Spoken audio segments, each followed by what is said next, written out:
there, go over there, be here, do this, do that, do that. You can't do that because you half time you can't even control your own thoughts. You can't even control your own life. So our thing is we want to be able to control people and be able to tell them what to do and what they can't do. And when we can't do that, then we start thinking of ways to be manipulative. We start saying little things and leaving it out there for the person to try to figure out, well, why did she say that, or why did he say that? Then you have a manipulative spirit. Then you have a spirit that's, to me, is choking. It chokes the life out of you because it's a bunch of lies. Lies is, to me, is baffling. Is dangerous. So you become creative in lying. You become creative in being deceptive because now being truthful don't work for you anymore. Okay, so we got to shift it. Everything that the enemy is telling you who you're not, you got to shift that thing and say, you know what, you a lie. You a father of lies. You've been lying from day one. That's all you've been doing is lying to me. God told me that I was a business owner, not just a business owner, but businesses. Yes, God told me that I was the head and not the tail. See, God is speaking those things, but what are we speaking to ourselves? You are a world changer. This is things that I wrote for myself. You are a world changer. Giving up is not an option. You got to say to yourself, see, and until you speak that to yourself, you can't expect for nobody else to say it to you. You got to repeat that to yourself. I am a world changer. And before I can change the world, I got to first deal with me. I got to deal with self. I got to deal with, like Michael Jackson say, the man or the woman in the mirror. I can't just always point fingers at everybody else. Well, why did they do me this way? Why'd you do yourself that way? What is your motives? What are your motives? A lot of us, I keep saying we got to go back. What are your motives when you do the things that you do? When you come into people's lives, what are your motives when you're coming into their life? See, you can say good all you want to. You can say I was okay and I did this. But if your motives was good and you know that they were good, then guess what? It wouldn't affect you so bad. It wouldn't affect you so bad. I'm telling you, the reason being, a lot of times our motives could be jacked up, and when that motive don't work, we get mad because we're like, man, it's like the enemy. When the enemy come into your life and do little trifling things to try to get you off track, and when it don't work, man, Satan, he started drilling his little imps. Did you entice him?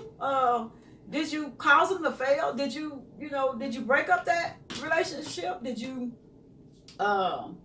you break up that family? Did you break up that ministry? Did you stop their business? Did you mess with their finances? He started drilling his little agents, and a lot of them will say, "Oh yes, we succeeded." And then you get mad. And this is how the enemy, he'll get mad if his agents don't get what they're supposed to get. And he get all over the place. He start blaming everybody else. Well, I did this and it's time for us to really examine ourselves, examine our motives of things that we do. Because all our motives are not good. Some of our motives are not good. They're not. I said before, some things we inherited and some things we created ourselves. I'm telling you from self, like Brown, self. I'm telling you from myself. Some things that was inherited, but when I found out it was inherited, I started trying to do something about it. Like I heard some of the family say, well, everybody in our family was diabetic, and everybody, that runs in our blood, that runs in our family. You know why it runs in our blood? Because everybody eat bad the same way. That's for free, okay? Everybody eats bad. You eat hog maws, hog legs, hog ears, hog tails, hog fingernails, everything whole. Everything that you can eat off the hog, you eat it. Even the skin, hog skin. You eat everything that's related to pig or related to anything that'll clog your arteries. A bunch of starch. Everything that they did, like my mom, we was raised on bread. But can I tell you, bread will mess up your cholesterol, have your cholesterol through the roof. And it wasn't until when I had got diabetes like 3 years ago, because I'm free from that now. When I got free from that, I said, no, it's not hereditary. See, I was speaking it at first when they say, "Oh, that's running our bloodline." You know, everybody's a diabetic, and I would say it like, "Man, no, they don't. And that don't apply to me." And I'm studying eating what they eat. That don't apply to me. I'm eating the hog that ate the hog. That ate the hog. Oh, that don't apply to me. I don't care what your high blood pressure. What, baby? And I'm studying eating it. Guess what? It applied to me after a while because my blood pressure went up, blood sugar went up, everything that could go up went up because I was eating the way everybody else was eating. But when I started getting a handle on it, God gave me strategy. When God gave me strategy, blood pressure was going, still down. Blood pressure went down, cholesterol went down, no more diabetes, medication free. You know why? It wasn't hereditary. It was a hereditary because we was all eating the same way. So let me help you out. Stop letting people put things on you because it's wrong with them. Okay? If something is wrong with no disrespect to your mama, your dad, your grandmama, your great-great-granny, no disrespect to them. But whatever happened with them, it don't apply to you. Okay? Pick up the good that they was doing and use that. Don't pick up none of the bad habits. If your mama was a person that nagged all the time when when the husband walked in, don't you be a nagger. If your daddy was a manipulator and a player, don't bad traits is what you want to say. You know what? I don't want that. Give me that good, but I don't want that.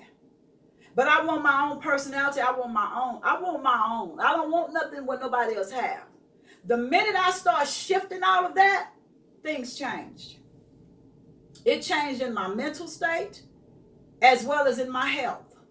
I'm telling you what I live. I'm not telling you what I'm just speaking. See, back then, before 2018, I was just saying stuff like, oh, because it sounds good. Like some of us, keep telling y'all, it's bad to be a person that mimic what you hear. Okay, I'll be like, oh, that don't apply to me. I speak this, I speak that, but you can't speak it if you're not moving toward it. Okay, you got to first move toward it. Okay, 5 things I tell myself when I'm feeling discouraged. Okay, this is tough, but so am I.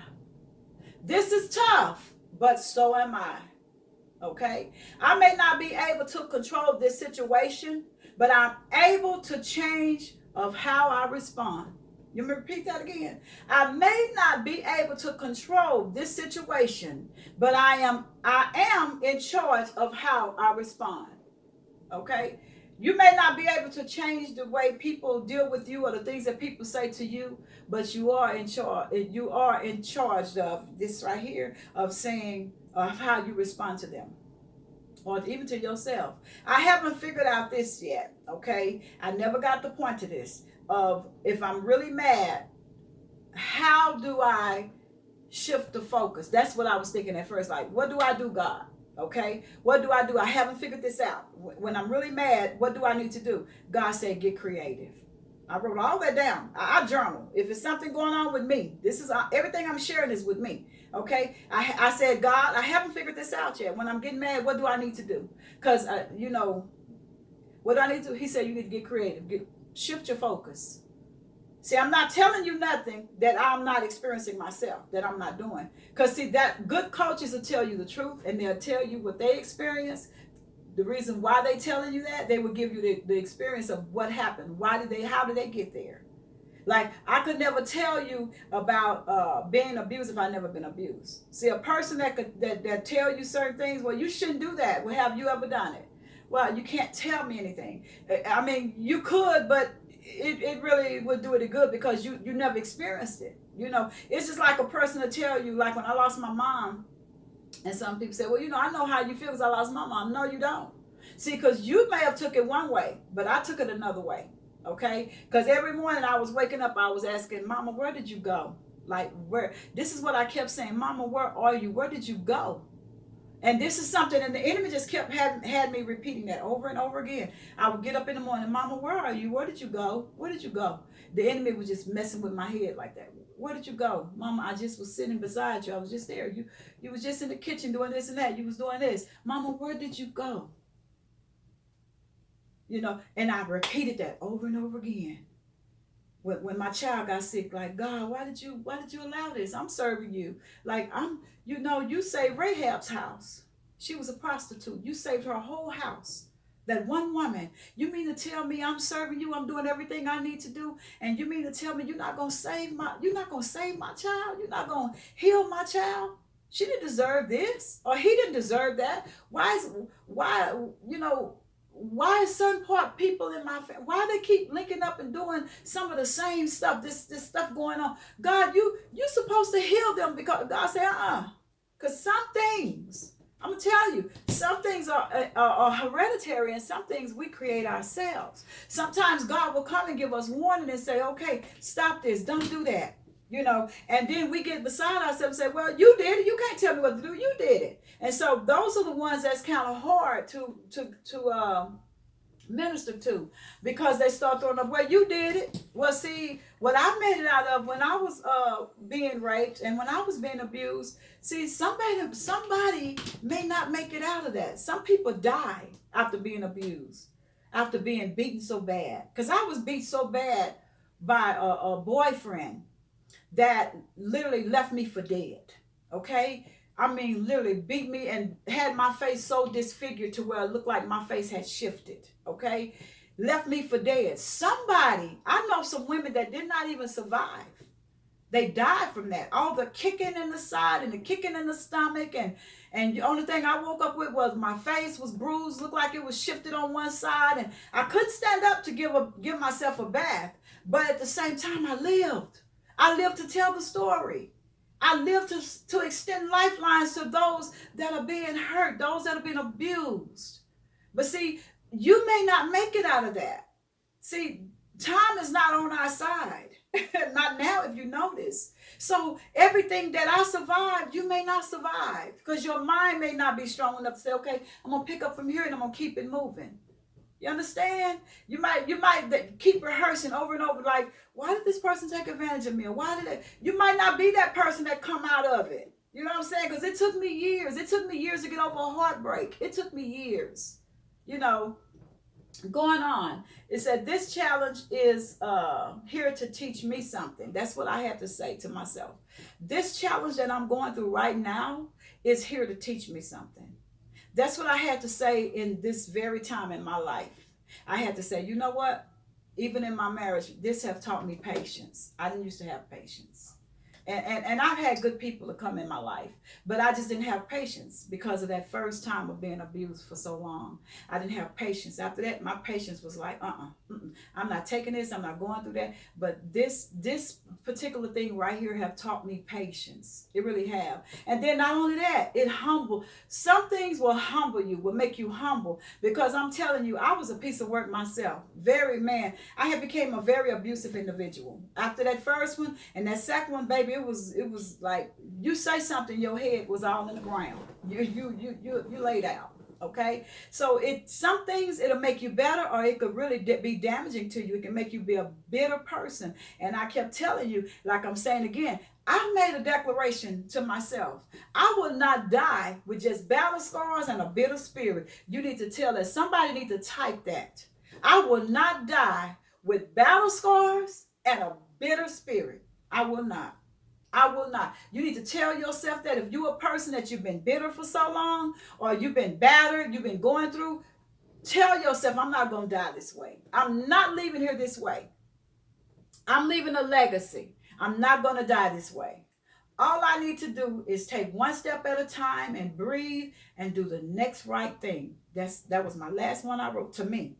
All I need to do is take one step at a time, breathe, and do the next right thing.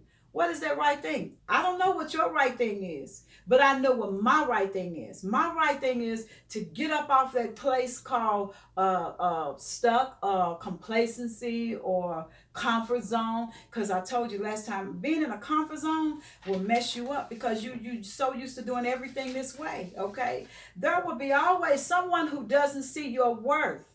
Remember I said that last week? It will always be someone that doesn't see your worth. But don't let it be you.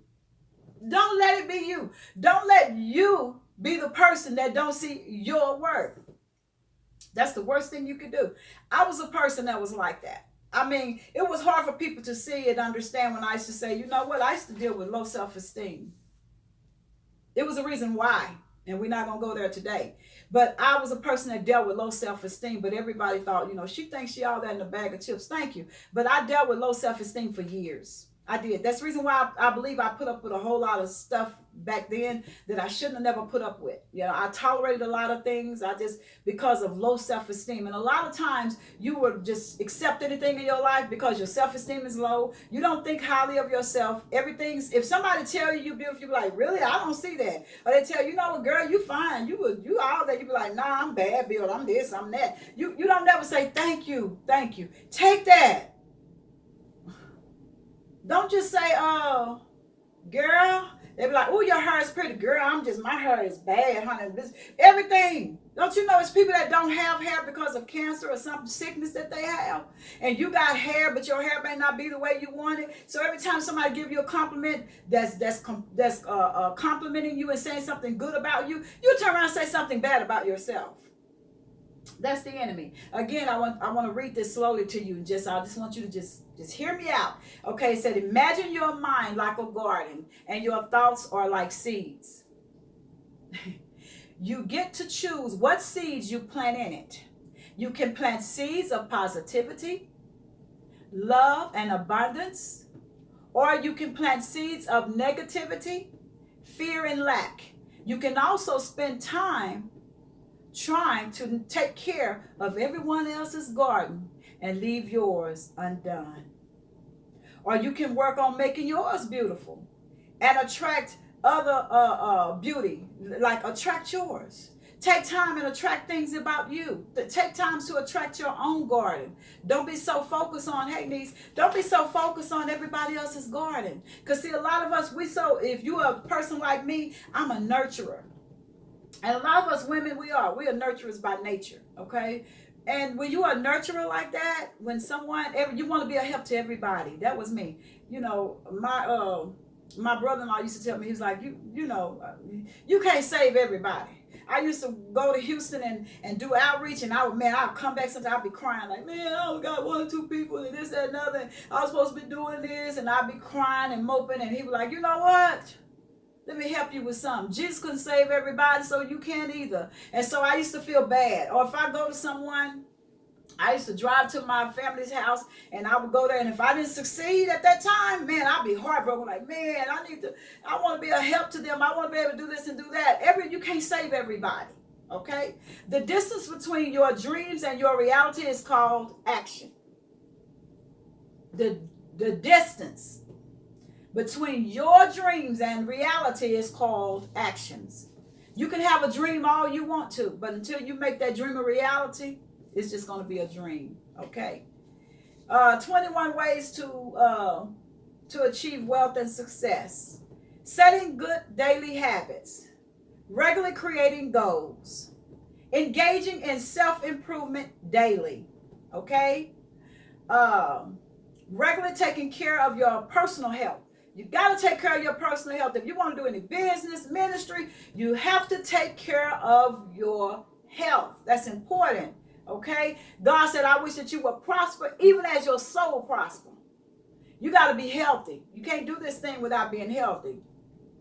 Often making time for relationship building. Remember I talked about that? See, we have to be a people that when we build relationships, you want to build healthy relationships. Not just relationships. Anybody can be in a relationship, but healthy. You want to be around people that's going to tell you when you err. You're going to be around people that's going to help you, to motivate you. If you're around somebody and you tell them that God showed you a vision and they look like, really? Oh, okay. Newsflash, don't tell them again, okay? You got to be careful. I keep telling y'all, dream killers, okay, and abortionists. You got to be careful of that. So be careful. When you share your dreams, ask God first, who should I share this with? Make sure the person that you share it with is a confidant and not a Conrad, okay? A confidant is somebody you can tell anything to, you won't hear it again. A Conrad is they only hate the people you hate, okay, at that time. Okay, where was I? Doing things in moderations. Don't try to do everything at one time. I used to do that, man. All over the place, like trying to do this, trying to do that, trying to do that. No, if whatever you're doing for as your business, build that up first. If it's your finances, save some money. I don't think I got to that yet. But be a people to where you're saving money. Okay, my time is winding up. Okay, keep a positive outlook. Okay, regularly again saving money, rejecting self-limiting thoughts. Okay, if God give you a vision, He will make provision. If anytime God tell you to do something, I'm telling you, He will make provision for it. Anytime God give you an idea, don't take it just as, oh, that's just an idea. No, only you can make it happen. Only you can make it happen. But you need to write the vision and make it plain. Live it within your means. Don't go out. If you know you can't afford a Lexus or a Bentley, if you know you can't afford a 2 or 3 story house, don't do it because somebody else is doing. Don't be a people person to where you trying to make yourself look a certain way that you're not. Okay? If you live in an apartment, stay in your apartments until you know you can pay for your house, because this bills comes with a house. Okay? Reading daily, very healthy. Very healthy. Reading daily. I love to read. I love to read. Reading, baby, that's knowledge. Limiting time of watching TV. Oh. See, I'm going to tell you something. Don't let the TV educate you. Okay? Doing more than what's required. Talking less and listening more. See, a lot of us, that's all we do. We can't hold water, buttermilk, or nothing else. We just talk. We wake up talking, go to bed talking. We talk in our sleep. We just talk, okay? Not giving up. What I say, giving up is not an option, okay? Spending time with like-minded people, people that are going somewhere. I love dealing with people that are going places, okay? Spending time, okay, I said that. Finding a mentor. Find someone that, I don't care if they make you mad. They'll make you mad, but you stick with them. They will help push you to where you need to go. I don't care. I don't want to be with nobody weak. I want somebody that, I don't care if it makes me mad. They say, girl, get your butt up. I don't care. Do something with yourself. Look at your face. My sister said, girl, get up and do a clump. Yes, I can. Get up and do something. Don't just lay there. You lay there saying to beat your head up. Okay, knowing your why. Like, why am I here? Why am I doing this? Okay, not giving fear the upper hand in your life, upgrading your skills, okay? I'm getting ready to close because guess what? I said today I'm going to leave on time, and I want you to leave on time. But again, I am your extended lifeline coach, Rhonda Taylor. You see me looking up. I'm talking also to my YouTubers. I want you to keep in mind that God is a restorer. He's a replenisher. God can do anything but fail. But when you take God out of the equation, you will not win. I don't care how you try to do it. You're not that strong. You cannot do it without God. Get around like-minded people. Get around people that are going somewhere. And if they are telling you, hey, you can do it, don't get mad at them for pushing you. You should be around people that want to push you and not talk about you. Not talk and then say something to you and then get behind you and say, girl, she tore it from the floor up. Don't get around gossipers, messy people. Get away from messy people. Get around people that you know that they'll tell you in your face what they don't like about you. Okay? Again, I am your extending lifeline coach. I want to go out with a bang. I want you to hear this song again. I want you to know who you are, okay? Know that your Redeemer liveth. Again, I am your girl. I am the extending lifeline coach, Rhonda C. Taylor, extending lifelines, one lifeline at a time. Remember, giving up is not an option. Subscribe. And please go and subscribe to my YouTube channel. Again, if not, I'm gonna send my YouTube channel out. You can share it with others. Okay, you can be able to subscribe, hit share, hit like, because guess what? We ain't going nowhere but up. Everything that we touch, everything that we do, it's gonna be God, and it's gonna move, it's gonna shift, it's gonna do exactly what it needs to do. Because guess what? God is in the house. God is in your house. God loves you. And let's get our jam on. Gotta know who you are. You are a chosen generation. Want to show His excellence. All I require for life, God is giving me. 'Cause I know who I am. I know who God says I am. God, He says, do you know who you are?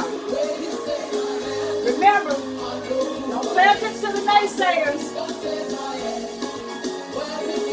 I ain't gonna let y'all hear the whole song. I just want you to get in your spirit.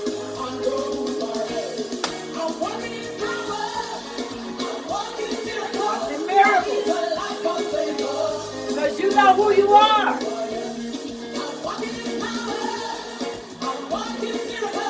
I live a life of favor. Because I know who I am. Come on, dance for the Lord. Y'all know I love dance. Come on.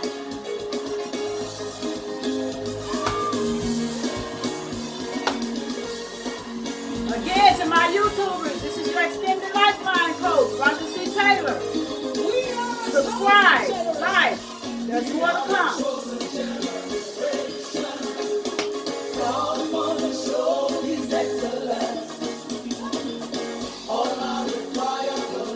God is giving me, 'cause I know who I am. How many of you chosen generation?